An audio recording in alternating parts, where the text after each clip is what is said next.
ازاي اتحولت من شخص ما كانش فاهم حاجه في الفصل الاول لشخص بقى الحمد لله حرفيا بيلعب بالمسائل اللعب. الكلام اللي انا هقوله لك ده كلفني شهور وفلوس كتير كتير عشان اعرفه، ودي كمان خبره الدفعه اللي فاتت. ومين هو كمان اكتر مدرس بيبسط المعلومات بطريقه سهله جدا؟ هديك باذن الله الدليل الكامل اللي انت محتاج تعرفه عشان تنفذه، واعرفك كمان الدفعه اللي فاتت نصحتك بايه لما سالتهم على جروب التليجرام. وفي الاخر هقول لك انا لو رجع بيا الزمن هعمل 1 2 3 عشان باذن الله اقفل الفصل الاول. ولو مش عايز تقفلها بقى وتقعد تجرب مع نفسك وتتشتت فما تكملش الفيديو للاخر. لو انت اول مره تشوفني فانا دكتور زي، والقناه اللي بتحفزك لو وقعت وتوجهك لحلمك لحد ما باذن الله تحققه في اخر السنه. فعلشان ما تضيعش على نفسك كتير فعل زر الجرس. لما دخلت ثالث ثانوي بدات السنه وطبعا الحماس كان في اعلى ليفل ممكن. قعدنا انا والشله ها يا جماعه ناخد فيزياء مع مين والله، وبدانا نشوف مين اشهر واحد في الماده دلوقتي. لقيناه مستر فلان، هات لي يا ابني فلوس الحجز، اتفضل يا مزمزيل. خلاص يا رجاله الفيزياء في امان بعون الله. بدات الدراسه وبدانا الرحله. طبعا دخلنا سنتر مليان على اخره والناس جايه بقى من اخر الدنيا عشان المستر، ودخل المستر فعلا وبدا يشرح. يا سلام على الجمدان، طب ما الفيزياء سهله يا جدعان والشرح خفيف والدنيا زي الفل، حتى الفي بتساوي اي فار. وقتها بقى انا قلت انا عايز كمان اشوف مستر عبد المعبود، لاني كنت قبل ثالثه ثانوي بدات اسمع عنه كتير وحسيت ان المستر شاطر جدا وقلت لازم اشوفه. فشفته فعلا وطلع حاجه عظمه، بالاماره في بتساوي اي فار. خلصنا الدرس الاول ودخلنا في الدرس الثاني، وهنا بقى الواحد بدا يحس باحساس الحرمان. مش حرمان الاكل، لا حرمان الفهم. المستر اللي باخد معاه كنت حاسس ان هو بيشرح في وادي واحنا في وادي تاني خالص. اجي ابص على الرجاله الاقي المنظر اللي انت شايفه ده بالظبط. قلت انا وقتها بقى ايه، الحمد لله مستر عبد المعبود موجود في البيت، هروح اسمع الشرح واكيد هلاقي الدنيا ظبطت. وقتها صعبت عليا نفسي قوي. الواحد يعني كان حاسس ان هو يعني ناس بتقدره هيقولوا ان هو ذكي وبتاع، ليه تشكك الواحد في نفسه وتحسس ان هو غبي للدرجات دي؟ يعني مش فاهم. بدات انا والرجاله رحله البحث عن مستر.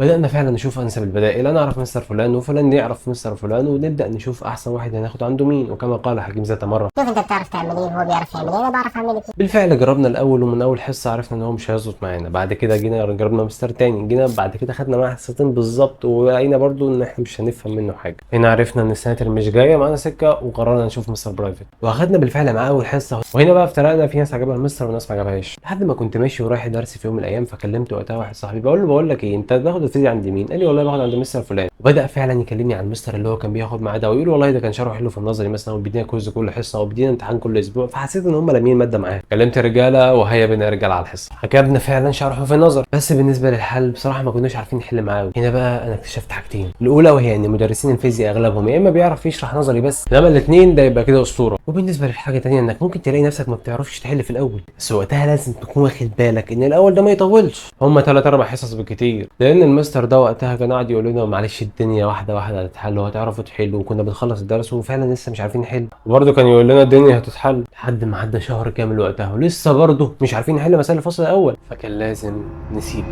وقتها احنا كنا وصلنا لمرحله نفسيه صعبه جدا واحباط مش طبيعي. جربنا مدرسين كتير ولسه برضه مش عارفين نحل، خلاص كنا حاسين احلامنا كلها بتروح. وقتها انا كنت وصلت لمرحله، عارف انت لما تبقى من كتر التعب بتقول يا رب وانت مش عارف تقول ايه بعدها، انت مش عارف تدعي، مش لاقي اي كلام تقول، قلبك بيشتكي ربنا وواثق انه هيكرمك بس برضه مش عارف ازاي. خصوصا كمان ان احنا كنا في الوقت ده كنا خلاص دخلنا على نص كرشوف وخلاص كان الفصل الاول كان بيخلص. لحد ما بعديها على طول كنت رايح الدرس في يوم من الايام، وكنت زي ما بقول لك كده محبط جدا. واحد صاحبي شافني من بعيد قال لي مالك يا زوز؟ قلت له يا اسطى خلاص الفيزياء تعبتني نفسيا، مش عارف اعمل فيها ايه، دي الماده دي عقدتني في عيشتي. قال لي انا باخد عند مستر فلان الفلاني. قلت له مين ده؟ انا ما اعرفوش. قال لي بص هو مش مشهور خالص، بس بصراحه باخد معاه وبيخليني يعني ما فيش اي مساله بتقف قدامي. بيني وبينك كده انا قلت طب خلاص ما اجرب وخلاص بقى، يعني انا كده كده جربت مدرسين كتير هتيجي على ده يعني. ورحت لقيت المجموعه صغيره جدا فيها بتاع حوالي 10 15 واحد، ويعني المستر كمان شكله ما كانش نشيط نايم كده على نفسه. فقلت وقتها من جوايا قال لي يعني هو ده اللي هيحل المشكله عندي. وقتها كان هو في الدرس الثالث اخره او في كرشه في حاجه كده انا مش فاكر بالظبط، بس لما خلصت فعلا وبدات احل لقيت بسم الله ما شاء الله ما فيش اي مساله وقفت قدامي. اتفاجئت وقتها ان فعلا ممكن ربنا يكرمك بمدرس حتى لو ما ظبطش مع معظم الناس بس يظبط معاك انت ويخليك فعلا برنس في الماده. عشان كده بستغل الفرصه دي وبقول لك انزل دلوقتي ادعي الدعوه اللي انت عايزها، اللي هي مثلا ولا نفترض الفيزياء مثلا، قول لي يا رب اعرف احل الفصل الاول، هتلاقي كله بيعمل لك على فكره وانت تامن لهم، انتوا متعودين ما شاء الله في الحته دي. وكلمه عن تجربه، الدعاء بيقلب كل المقاييس. انت بتسمعني دلوقتي بسبب دعوه على فكره، والحاجه اللي ما بتتحلش خالص فعلا بتتحل بالدعاء. بدات فعلا بعدها الحمد لله امسك اي درس حلو، ومفيش الحمد لله معظم المسائل ما بتقفش معايا، الاقي الدنيا سهله ولذيذه، وفعلا بلعب المسائل. لو كام حاجه بسيطه وقفت معايا اروح للمستر نظبطها ويبقى الفصل خالص زي الفل كده، ورجعت الحمد لله تاني اتحمس تاني واتفائل. بس خد بالك هنا انا عملت غلطتين، لو كنت كملت فيهم كان حرفيا هيضيعوا عليا سنه وهيضيعوا عليك السنه اللي انت بتعملها. بس قبل ما اعرفك ايه هما، بمناسبه ان احنا بنتكلم على الفيزياء بين قوسين اللي هي ماده الاحباط الاول، خليني اقول لك ان انا شخصيا بحب التحفيز جدا، وبحب يعني احوط نفسي بحاجات كتير تحفزني كده، منها مثلا رول موديلز، منها كوتس، منها كتب، منها اشخاص، فيديوهات، اي حاجات كتير جدا. انا بيك فان بصراحه الموتيفيشن، ولو انت عايز فيديوهات موتيفيشن او انت اصلا مش حابب سكه الموتيفيشن دي برضه عرفني في الكومنتات عشان اعرف دماغك فيها ايه. في منتج بقى وصلني من شركه تبسيط هو رائع رائع. شايف انت الورق اللي انا معلقه هناك ده؟ مش ده، انا هسيبك من ده، هو برضه منهم، هي اللازقه اللي هنا، بس انا بتكلم على دول يعني اللي هو الخط ده. دول عباره عن 50 ستيكر تحفيزي اللي هيبقوا موجودين في اوضتك بقى ولا في اي مكان انت بتمشي فيه. انت متخيل انت كل شويه مثلا لما تيجي تكسل هتبص على حاجه منهم هتتشجع اكتر وتبدا تتحفز اكتر.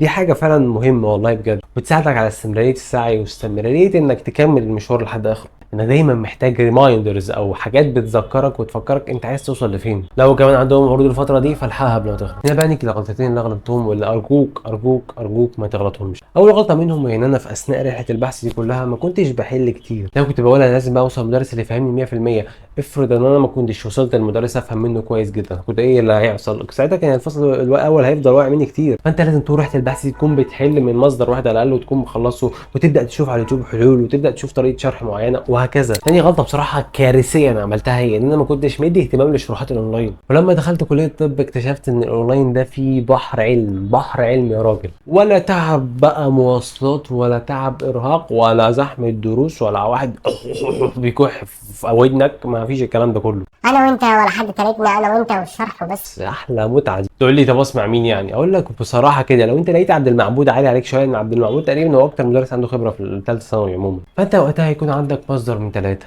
المصدر الاول بصراحه انا جربته كان ظابط معايا جدا، فعشان كده ما جربتش المصدرين التانيين. المصدر الاول مين؟ هو مستر محمود مجدي. والله يا مستر محمود مجدي شرحه قمه في البساطه وشخص كده لذيذ وزي العسل. طيب المصدرين التانيين هيبقوا مين؟ اقول لك المصدر الناس كتير شكرت فيه هو دكتور كرولوس. المصدر التاني هو مستر حسام خليل. بصراحه كنت بحب فيديوهاته التحفيزيه جدا وكانت حاجه كده عظمه بصراحه، يعني هو حبيبنا. فانا ناخد بالك انا ما برتبش، انت مثلا هتشوف الثلاثه دول وتبدا تقرر انت مين ابسط شرح بالنسبه لك وتاخد معاه. هم الثلاثه ما شاء الله ثقه يعني. تقول لي برضو يا عم زياد انا محتاج خطوات ثابته امشي عليها.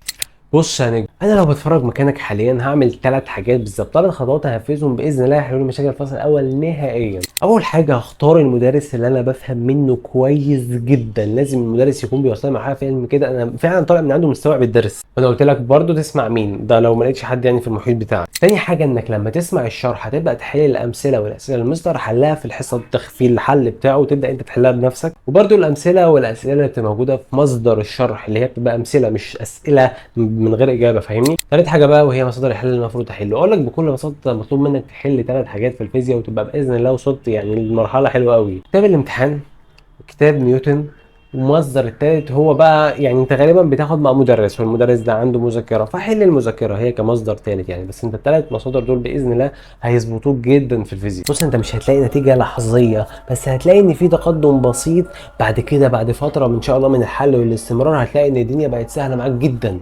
وبالمناسبه القوانين بتثبت لما بتكتبها مع كل مساله. لو انت اصلا ممكن مثلا ما تحلش كتاب نيوتن. ولو عايز اثبات ان الفصل ده بيبدا دايما بعوده مع معظم الطلبه، بس مع كتر الحل والتكرار وان هم ما بيوقفوش ويستسلموا ويحبطوا ان هم بيكملوا حل، فاللي قدامك ده هو كلام الدفعه اللي فاتت لما سالتهم على جروب التليجرام. كده نكون الحمد لله ظبطنا الفصل الاول باذن الله. بس لازم تحذر وتاخد بالك ان في غلطات لو انت بتعملها حاليا هي كفيله تدمر لك السنه وتضيعك وما تخليكش تجيب مجموع. انا بقى جدع وجمعتها لك في فيديو عشان تخش تتفرج عليه دلوقتي، وبرده هسيب لك اللينك بتاعه في الديسكربشن عشان ما ظهرش على الشاشه. ما تنساش تصلي على النبي.